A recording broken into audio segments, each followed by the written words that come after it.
안녕하세요. 파란나라TV입니다. 오늘도 윤석열 당선인 라인의 언론 탄압이 시작됐음을 알리는 사건이 있었습니다. 점점 옥죄어 오는데 민주당은 무엇을 하고 있을까요? 민주당의 빠른 행동이 필요합니다. 일사각오의 정신으로 쇄신이 필요합니다. 기사를 나눠보겠습니다. YTN 뉴스입니다. 제목은 이재명 공개지지 김어준 진행 뉴스공장 경고 법정 제재라는 제목의 기사입니다.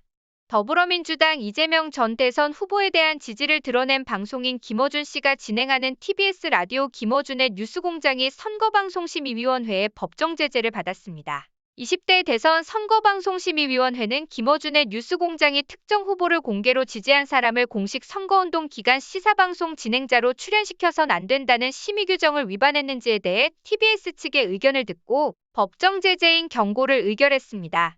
앞서 김 씨는 지난해 10월 자신의 유튜브 방송에서 이재명은 혼자서 여기까지 온 사람이라며 이제 당신들이 도와줘야 한다고 말했습니다.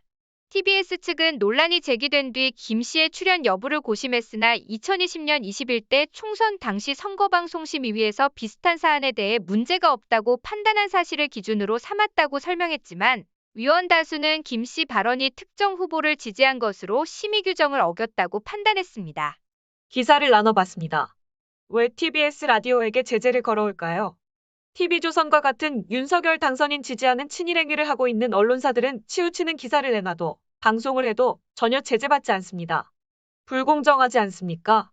진짜 개탄할 노릇입니다.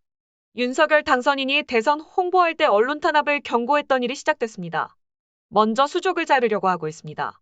김건희 당선인의 부인도 서울의 소리 녹취록 속에서 이야기했듯이 알아서 진행될 것이라는 말처럼 진행되는 모습입니다. 국회 180석을 만들어준 시민의 권한을 부여받은 일꾼들은 지금 무엇을 하고 있습니까?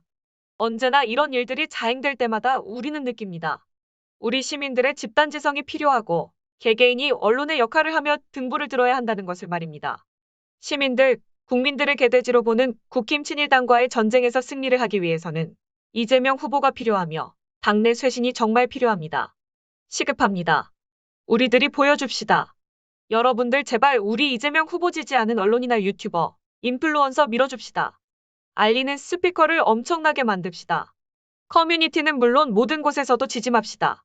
민주당의 쇄신을 이끌어내는 역할과 언론의 역할, 스피커의 역할 등 각자의 자리에서 할 수 있는 것은 최선을 다해봅시다. 제발 부탁드립니다. 구독과 좋아요, 알람 설정 부탁드립니다. 힘이 되어주세요. 힘을 길러 이재명 후보를 지킵시다. 대한민국을 지킵시다.